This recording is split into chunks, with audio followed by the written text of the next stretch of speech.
আজকের গল্প এক নতুন পথে, পাহাড়ি পথে উপভোগ্য ড্রাইভিংয়ের গল্প। 28শে ডিসেম্বর 2024 ভোর 4:30 গাড়ি নিয়ে রওনা হয়েছিলাম আমরা কর্তাগিন্নি। শ্রীরামপুর থেকে শামসুলও যোগ দিল আমাদের সাথে। দুটো গাড়ি এগিয়ে চলল কুয়াশা মাখা পথ ধরে। আমাদের গন্তব্য শিলিগুড়ি। সেখান থেকে আমরা পৌঁছে যাব বর্ডার পেরিয়ে নেপালের কন্নাম, এক ছোট্ট পাহাড়ি জনপদ কন্নামে। ধুলিয়ান পৌঁছে এশিয়ান ধাবাতে আলুর পরোটা দিয়ে ব্রেকফাস্ট করলাম। বেশ ছিমছাম, পরিষ্কার পরিচ্ছন্ন, সুন্দর পরিবেশ। ঘড়িতে তখন সকাল 10টা। 2:30 নাগাদ আমরা পৌঁছে গেলাম সাধনপুর ব্লকের টাঙ্গি দিঘি। খিদেটা আবার চাগার দিয়ে উঠেছে, তাই গাড়ি থামালাম তিরুপতি বালাজি হোটেলের সামনে। এখানেই লাঞ্চ করে নিলাম। এতগুলো পদ রয়েছে ভেজ থালিতে। ভেজ থালিতে রয়েছে কি কি আছে একটু বলে দাও দেখি। বলো। ভাত, ডাল, বেশ, স্যালাড, বেশ, উচ্ছে ভাজা, আলু ভাজা, বেশ, শিম ভাজা, বেশ, একটা ধনে পাতার চাটনি, ফুলকপির তরকারি, একটা পনিরের প্রিপারেশন কিছু, হাতটা সরাও দেখি, একটা ডাল মাখানি, পায়েস, দই পায়েস, আর ও এর সঙ্গে আবার একটা মিষ্টিও আছে। একটা মিষ্টিও আছে, মিষ্টিটা এর সঙ্গে নাকি আবার মিষ্টিও রয়েছে। এই এতগুলো পদ মিলে হচ্ছে 100 টাকা, তাই তো? আর এইটা কাস্টমারাইজ করে এটা আলাদা। এটা হচ্ছে অমলেট, মাছ, মাংস, যেটা হচ্ছে আপনি নিতে পারেন। কিন্তু এই ভেজ থালিতে কতগুলো আইটেম রয়েছে? 10টা আইটেম, আবার তার সঙ্গে পায়েস প্লাস গুড়ের রসগোল্লা। গতকাল উত্তরপাড়া থেকে ভোর 4:30 রওনা হয়ে আমরা 6টা নাগাদ পৌঁছেছিলাম মাটিগাড়া, শিলিগুড়ি থেকে 2 কিলোমিটার আগে। রাতটা মাটিগাড়ার হোটেল গোল্ডেন প্যালেসে কাটিয়ে আমরা আজ সকালে রওনা হয়েছি কন্নামের পথে। সেই জন্য আমরা চলে এসেছি পানি ট্যাঙ্কি হয়েই কাকরভিটা, নেপাল বর্ডার মেচি নদীর ওপর দিয়ে বর্ডার ক্রস করে আমরা ঢুকে পড়েছি কাকরভিটা। এখানে এই কাস্টমস অফিসে আমাদের ভানসার, বা চলতি কথায় যাকে ভানসার বলে, অর্থাৎ আমাদের গাড়ির পারমিট নিতে হবে। সেই জন্য লম্বা লাইন পড়ে রয়েছে। অনেকেই আমাদের গন্তব্য হচ্ছে এখান থেকে 43 কিলোমিটার। সেই 9:30 থেকে লাইনে দাঁড়িয়েছিলাম ভানসারার জন্য। এখন ঘড়িতে বাজে 11:06। এই এতক্ষণে আমরা বিশাল লাইন পেরিয়ে 3টে জায়গা সহি সাবত, ফর্ম ফিল আপ ইত্যাদি সেরে শেষ পর্যন্ত এই 11টা নাগাদ ভানসারা আমাদের হাতে পৌঁছেছে। এবার এখান থেকে গাড়ি নিয়ে আমরা রওনা হব নামে। একটা কাউন্টার থেকে আমাদের টাকার বিনিময়ে নেপালি টাকা এক্সচেঞ্জ করে নিলাম। আমাদের 100 টাকায় নেপালি 160 টাকা পাওয়া যায়। তারপর বাস স্ট্যান্ডের কাছে একটা রেস্টুরেন্টে চিকেন মোমো, চিকেন চাউমিন এইসব দিয়ে ব্রেকফাস্ট করলেও শামসুল কিন্তু জাম্প করে চলে গেল লাঞ্চে। বেশ তৃপ্তি সহকারেই লাঞ্চ কাম ব্রেকফাস্ট করে আবার আমাদের গাড়ি ছুটল কন্নামের পথে। এখান থেকে কন্নামের দূরত্ব 43 কিলোমিটার। কিছুটা এগিয়ে চারালির মোড় থেকে ডান দিকে ঘুরতেই গাড়ি পাহাড়ি রাস্তা ধরল।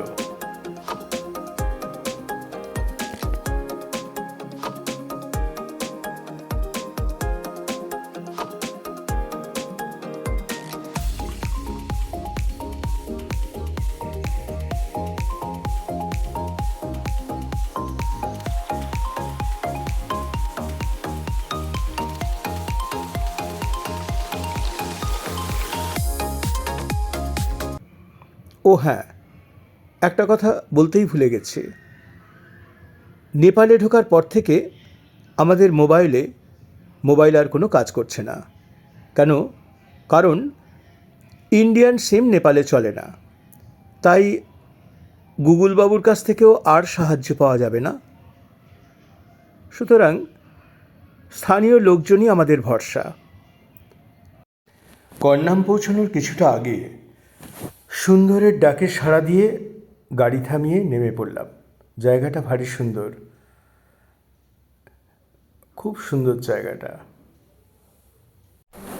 কিছুক্ষণের মধ্যেই পৌঁছে গেলাম কর্নাম। আমাদের কোনো রকম বুকিং ছিল না কোনো হোটেলে, কিন্তু হোটেল পেতে খুব একটা অসুবিধা হলো না। উঠলাম গ্রিন কার্পেট হোটেলে। বেশ ছিমছাম সুন্দর পরিবেশ। ঘর ভাড়াটাও আমাদের আয়ত্তের মধ্যেই পড়ে। মোট ছোট বড় মিলিয়ে মোট 16টা ঘর, তার মধ্যে ডাবল বেড অ্যাটাচড বাথ মোটামুটি 1000 থেকে 1500 টাকার মধ্যে পাওয়া যায়, আর ট্রিপল বেড হলে ওই 1500 থেকে 2500-র মধ্যেই পাওয়া যায়। এই হোটেলের একটা বিশেষত্ব হলো প্রতিটা ঘরই ভিউ রুম। প্রত্যেক ঘরের জানলা থেকে বা সংলগ্ন বারান্দা থেকে কর্নামের ভিউটা দেখা যায়। আমাদের ঘরটাও ঠিক সেই রকমই, একটা ডাবল বেড অ্যাটাচড বাথ ছিল, ডিএবি রুম ছিল, আর সঙ্গে ছিল, এই হলো আমাদের ঘর, আর সঙ্গে আছে একটা সুন্দর ব্যালকনি। সে ব্যালকনি থেকে খুব সুন্দর ভিউ পাওয়া যাচ্ছিল।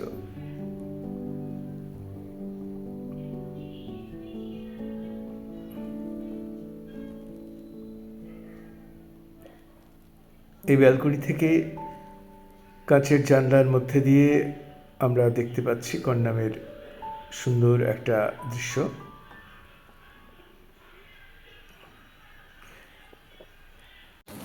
ঘর থেকে বেরিয়ে এবার ডাইনিং হলে উঁকি মারতে চললাম।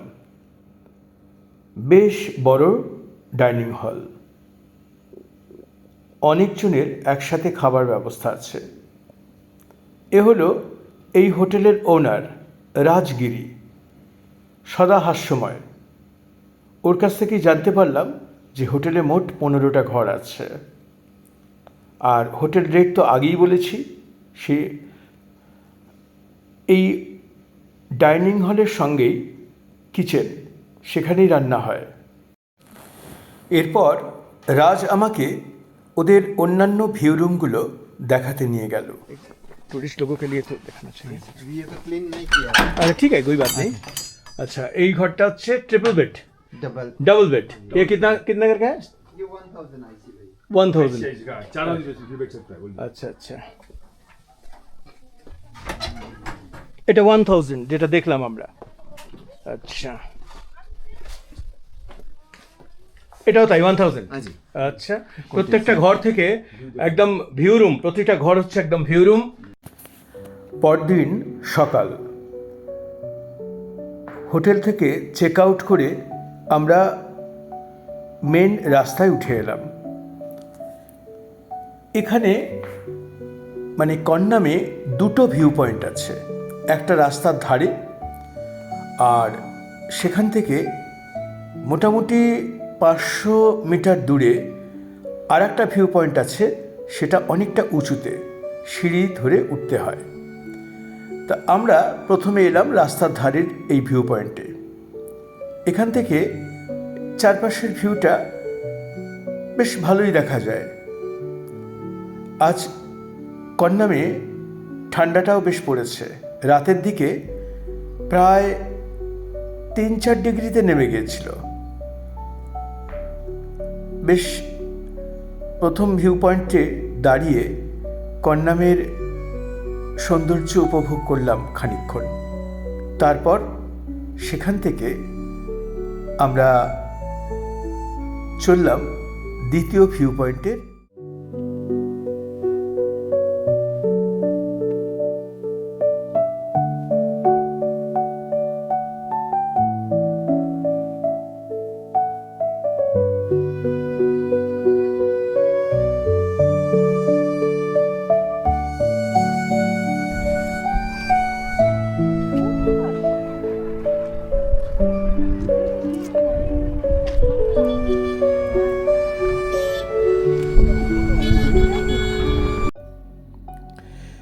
সিঁড়ি ভেঙে খানিকটা উঠে আসার পর কন্যামের চারপাশের অপরূপ দৃশ্য ভেসে উঠল চোখের সামনে।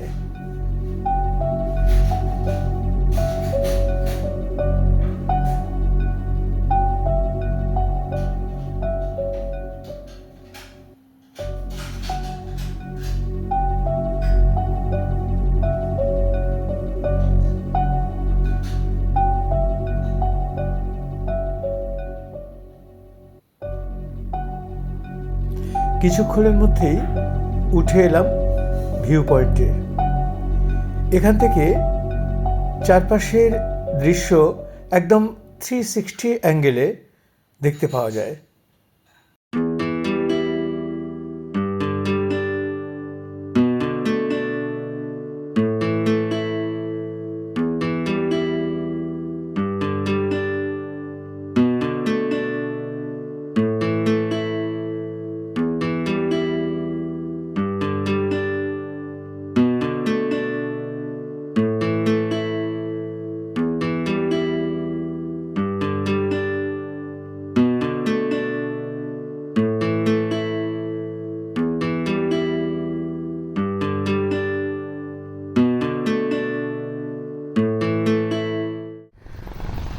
ভিউ পয়েন্ট থেকে নেমে এসে রওনা হলাম শ্রীঅন্তুর উদ্দেশ্যে।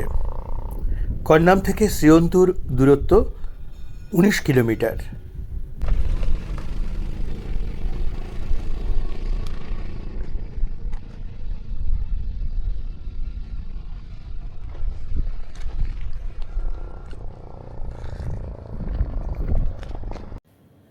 একটা নাগাদ পৌঁছে গেলাম নেপালের আরাক সুন্দরী কন্যা শ্রীঅন্তুর কাছে।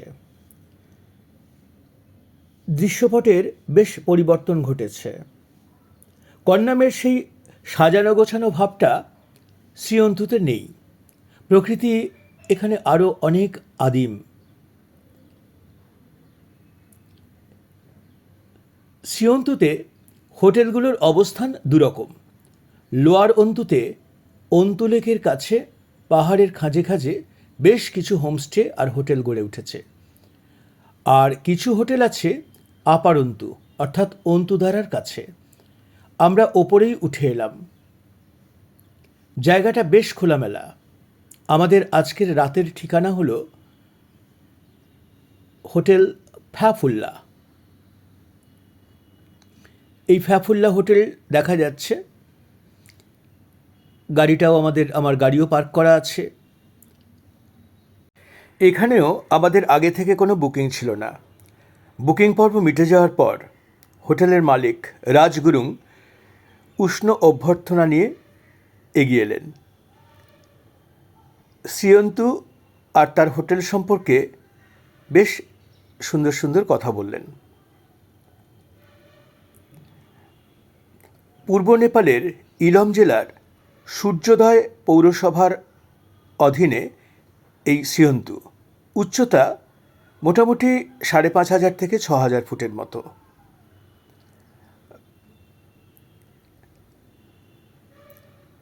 হোটেলের রিসেপশন কাম ডাইনিং। আমরা একটু এসে একটু কফি নিয়ে বসেছি।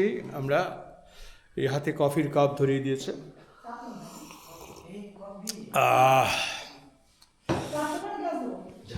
বেশ একটা এনচ্যান্টিং অ্যান্ড থ্রিলিং ড্রাইভিংয়ের পর এক কাপ গরম কফিতে চুমুক দেওয়া বেশ আরামদায়ক।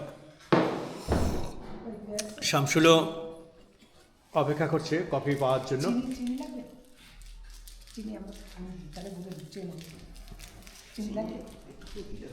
একটু পরে আমরা হোটেলে আমাদের রুমে যখন উঠবো তখন রুমের ভিউটা দেখাবো।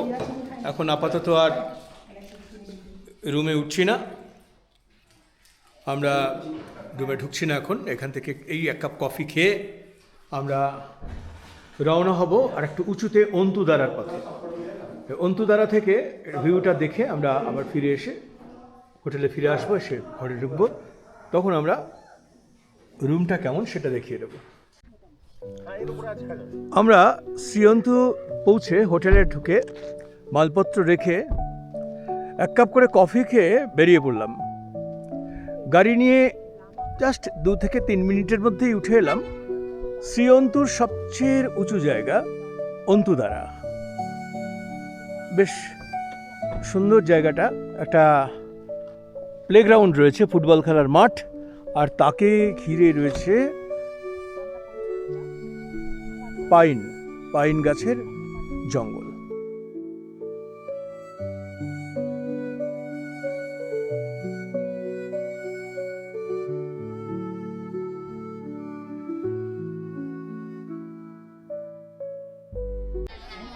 অন্তুদারা থেকে মিনিট 5-এর গাড়ি পথে আমরা নেমে এসেছি ছোট্ট একটা জলাশয় বা পুকুরি, যেটা অন্তুপোখরি নামে পরিচিত। তা ছোট্ট একটা, এটাকে সবাই অন্তু লেকও বলা হয়। তা আমরা যখন লেক জিজ্ঞাসা করছিলাম কেউ বুঝতে পারছিল না, তা তখন এরা নেপালি ভাষায় পখরি বলে, তা সেই জন্য পখরি বলতে তখন আমাদের রাস্তাটা দেখিয়ে দিল। এই হচ্ছে সেই অন্তুপোখরি। লেককে ঘিরে কিছু গাছপালা, আর একদম ওপরের দিকে বেশ কিছু কয়েকটা হোমস্টে আছে।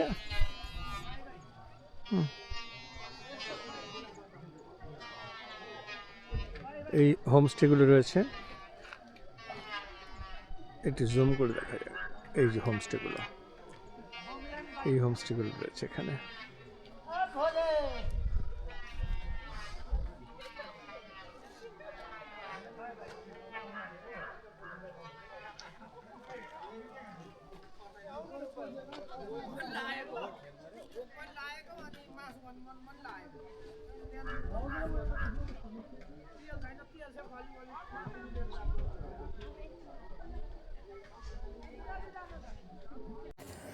সকালে ঘুম ভাঙতে জানলার পর্দা সরিয়ে দেখি পূবের আকাশ লালে লাল। ওই পাইন গাছের জঙ্গলের পেছন থেকে কখন যেন সূর্যোদয় হয়ে গেছে। শ্রীয়ন্তুর সূর্যোদয় খুব বিখ্যাত, কিন্তু ঘুম ভাঙেনি বলে আমরা সেই সূর্যোদয় মিস করেছি। কিন্তু কিছুক্ষণ পরে আকাশ আরেকটু পরিষ্কার হতেই দেখি ঘর থেকেই দেখতে পাচ্ছি ঝকঝকে কাঞ্চনজঙ্ঘা। একটু তারের জঙ্গলে দেখতে অসুবিধা হলেও বারান্দায় গেলে আরেকটু পরিষ্কার হয়ে যায়। আমরা দেরি না করে আমাদের হোটেলের ছাদে চলে গেলাম। দেখো কফির কাপ হাতে কাঞ্চনজঙ্ঘা দেখতে কেমন লাগছে বলো তোমাদের? শ্রীয়ন্তুর হোটেলের ব্যালকনি থেকে বা হোটেলের আমার ঘরের ভেতর থেকে একদম অ্যাটাচড ব্যালকনি থেকে কফির কাপ হাতে নিয়ে আর কফিতে চুমুক দিতে দিতে আমরা কাঞ্চনজঙ্ঘা দেখছি। ঘর থেকে বেরিয়ে সবাই ছাদে উঠে আসি। কুসুম কুসুম আলো ছড়িয়ে পড়েছে আকাশের গায়ে।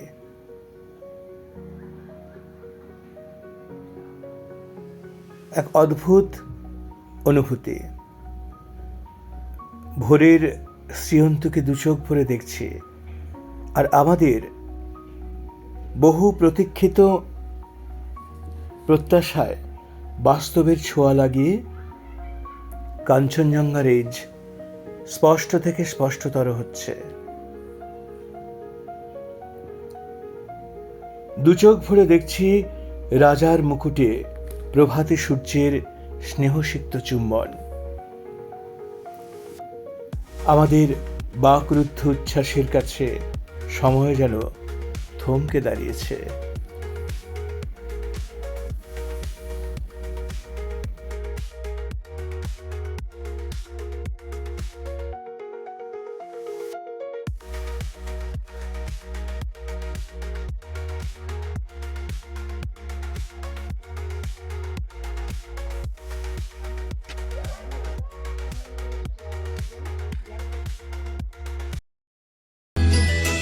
প্রাণ ভরিয়ে তৃষা হরিয়ে মোরে আরো আরো আরো দাও প্রাণ। প্রাণ ভরিয়ে তৃষা হরিয়ে মোরে আরো আরো আরো দাও প্রাণ। তব ভুবনে তব ভবনে মোরে আরো আরো আরো দাও স্থান। মোরে আরো আরো আরো দাও প্রাণ। প্রাণ ভরিয়ে তৃষা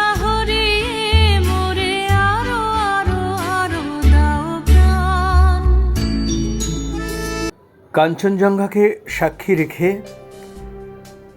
শ্রীয়ন্তু থেকে গাড়ি ছাড়লাম। ঘড়িতে তখন 10:20। একে একে ফিক্কাল বাজার হয়ে বুদ্ধ পার্ক দেখে নেপালের পশুপতিনগর বর্ডার পেরিয়ে ধরলাম মিরিকের রাস্তা। সুন্দর পাইন ঘেরা জঙ্গলের মধ্যে দিয়ে পাহাড়ি রাস্তা ধরে ফিরে চললাম এক সুন্দরের অভিসার সেরে। ফিরে চললাম সুন্দরের জগৎ থেকে আবার আমাদের সেই ইট কাঠ পাথরের কংক্রিটের জঙ্গলে।